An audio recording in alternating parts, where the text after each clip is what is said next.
Nintendo systems are known for their party games, from high-ranking series like Mario Party and Super Smash Bros. To mountains of shovelware. This was very apparent with the Wii, and one would assume the Wii U would follow this trend, but it hasn't. The gamepad really lends itself to these sorts of games, but, for whatever reason, only a handful ever really came out.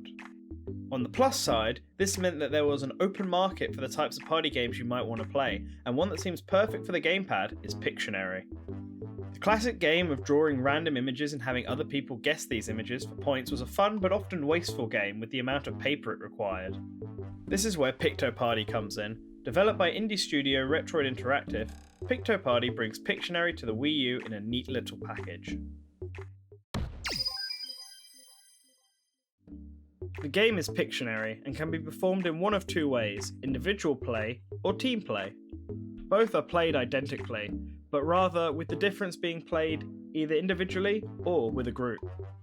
For the few of you out there who don't know what Pictionary is, it is a game where you draw an object randomly assigned to you and the others have to guess what it is. Whoever guesses it right gets a point, as does the artist, so the winner is decided by how many correct guesses you make, as well as how good of an artist you actually are. The game asks every player to make an account, distinguished by a name and a funny picture you can take with the Wii U's gamepad. You then put to play by picking what rules you want, for example, whether you allow erasers or not, and how long each round actually takes. Finally, you pick what dictionaries you actually want to include. You can jump straight into having all of them, or just pick the topics you and your friends are most familiar with. The game comes with 9 different dictionaries with standard themes like food and animals, but if these do not interest you, then do not worry, for in PictoParty you can make your own dictionaries as well. This game requires trust, as the artist is the one who has the gamepad and is in charge of deciding who guessed correctly and distributes all the points.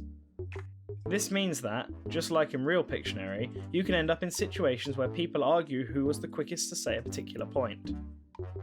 This could have been rectified with the use of additional controllers like the Wii remotes and nunchucks to act as buzzers. Unfortunately, this would have only allowed up to 9-player games, whereas PictoParty currently allows for at least 12.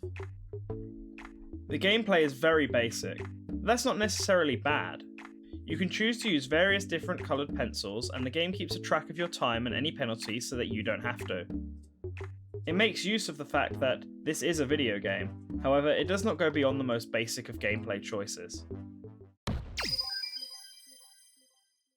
PictoParty is presented in a very clean and simple style. Everything is in light pastel colours, and it is very clear what is interactable and what is not.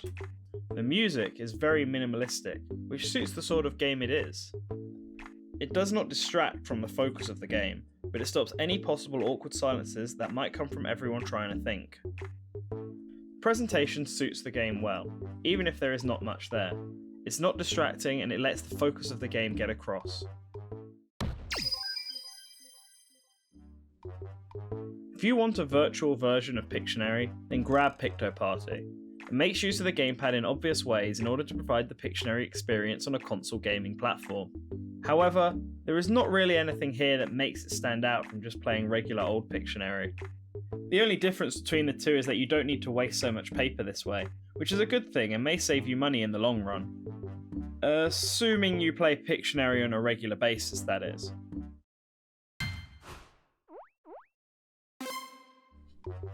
Before I go today, I want to give a big thank you to the guys over at Retroid Interactive for sending us a copy of this game to review.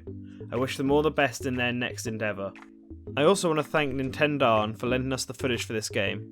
You can check out other videos by him on his YouTube channel or under his Twitter, which are both under the same name of Nintendo.